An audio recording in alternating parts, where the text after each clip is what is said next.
So I just saw The Eternals, and I really liked it. All right, The Eternals. So where to start with this one? So I kind of heard through the grapevine that this was going to be a bad movie. I didn't really watch any reviews. I didn't want to have it spoiled for me. I wanted to be able to make up my own mind. So I went into this movie not really knowing much of anything. Just through watching nerdy videos on YouTube, I knew that they fought the deviants. They were eternal. That's really all I knew. They were like kind of connected to the Celestials. So I didn't really know much going into this. It was kind of like brand new for me, and I really liked it. I mean, we got to the movie a little bit late, so we missed like the first, 5 minutes or something. When we walked in, the Eternals were standing there, and they handed humanity a knife, and they started playing Pink Floyd. So I'm a big Pink Floyd fan. I'm a huge Pink Floyd fan. So they started playing Time, and I was like, okay, I'm in.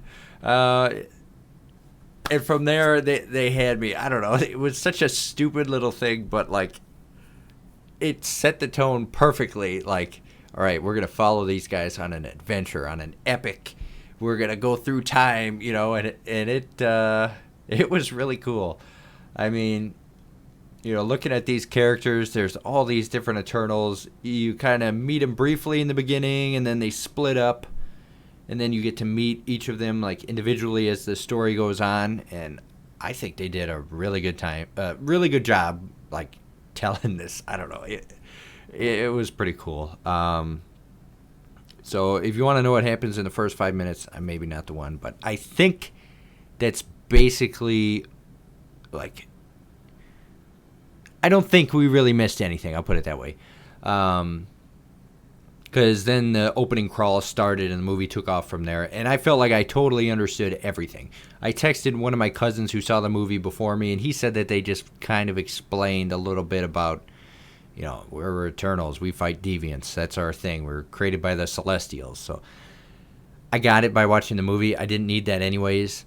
I guess I'm going to start going into the spoilers now. So if you want to see this movie and you don't want it spoiled for you, maybe watch this video later, come back to it, or I don't know. I don't really have much else to say. It was really cool. These guys are like the gods, Athena, and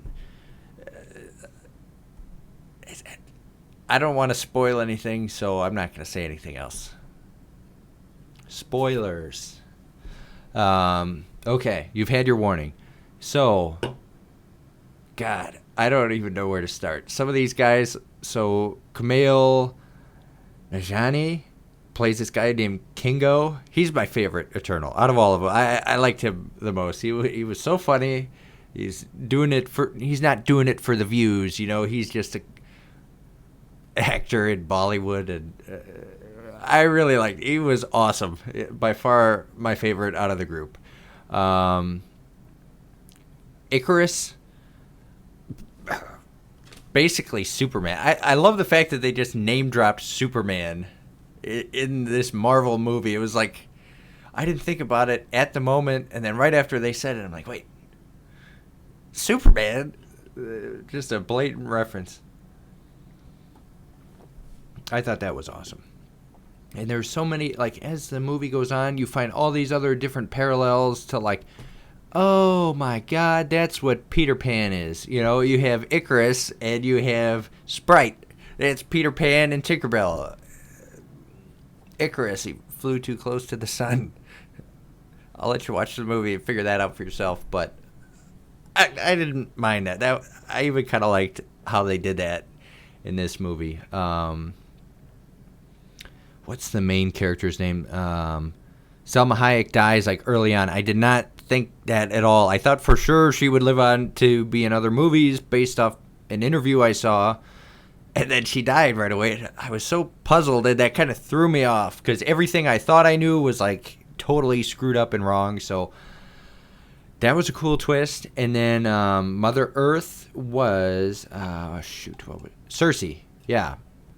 I don't know. I just really liked this movie. It was so cool and refreshing. The deviants were cool. The only thing I didn't really like is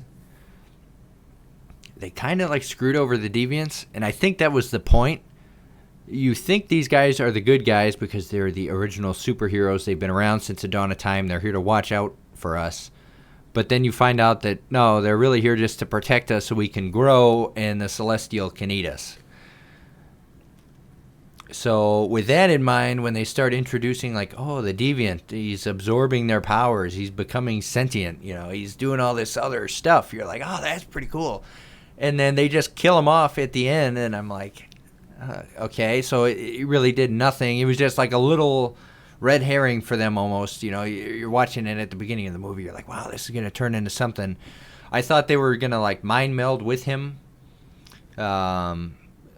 And then they didn't end up doing that. They just, I just didn't see it coming. They just sliced him right in half, and that was it. No more deviants. So I don't know if they're going to come back to play in other movies or what the deal is, because if that's true, that really kind of sucks. I mean, they set up this whole race of deviant monsters, and then they just kill them off in one movie. Again, twice, really, because they died at the beginning of the movie, and then they kill them again at the end. So I don't know what the heck that was. It was kind of brutal, you know, like their race just wanted to survive, and they just got murdered. So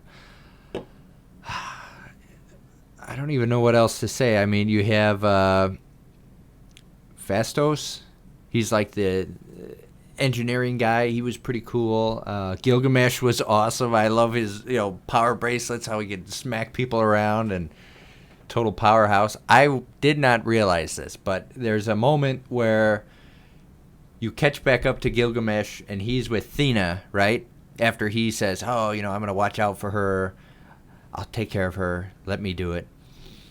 I was sitting there next to Ashley, and I'm like, wait a minute. Look at this guy's house. It's in shambles. And it just made perfect sense to me. Like, she's this celestial with dementia. She destroyed the whole house. Like, he walks outside, he goes to put a pizza in the oven, and you see the walls, like, cut in half, and it's all crumbled and destroyed. And you see, like, all these cuts and scars all over his body, like he's attacked every day. It's like, it's my dude, I kind of struck a chord with me as a nurse. I'm like, taking care of patients. He's doing his duty, But I just thought that was funny. I don't know.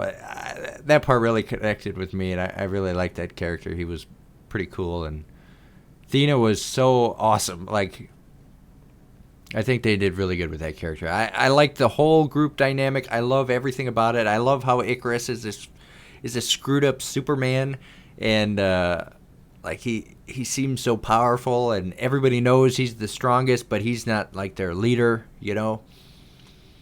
The deaf super speed lady, like, that was cool.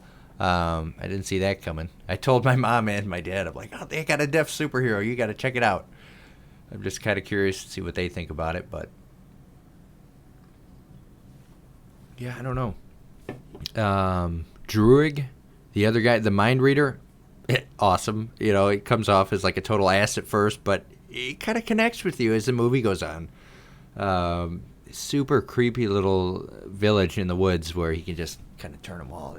That scene where they're shooting all the guns at the deviant, that was pretty awesome. And then he lets them all go, but it was really good. I really enjoyed it. I think you should watch it. Don't go in thinking it was bad. Well, I guess everyone watching at this point has already seen the movie, or you just don't.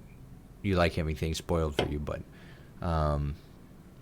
I didn't want to let this video get away from me. I wanted to sit down and talk about it with you guys. I'm going to do the other RuneScape video, so just hang in there. I've got some other stuff going on. We're coming up to Thanksgiving here. I got to figure out my workflow here, but yeah, Eternals, really good movie. I was really shocked, blown away. 2 hours, 37 minutes, and I felt like it just flew.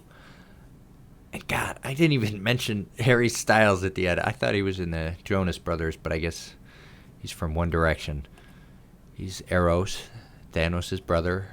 That's so cool. I'm starting to get blown away because we know Christian Bale is the God Butcher, and he is supposed to have like the original symbiote weapon, or the original symbiote from Null. I'm trying to remember this. Null is like the god of the symbiotes, and we're going into some cool stuff here, because in this they say without the Celestials creating life, there's darkness. So Null is like the king of, or the god of darkness. So it's kind of like he's against them. Thor's got to fight the God Butcher with the original symbiote. Venom is now in the MCU fighting Spider-Man. So I'm really curious to see how all these things are going to connect. And is there going to be a giant symbiote war? Because that would be awesome. But like, I would love to see more symbiotes done right. I almost wonder if Tom Hardy is going to drop one in the MCU, and then he'll get sucked back, and then that'll multiply into all these other symbiote things. What a crazy time, guys. What a crazy time. Let me know what you think down in the comment section below. I'm going to go play some World of Warcraft and think about how awesome this movie was. Until next time, I'll see you later.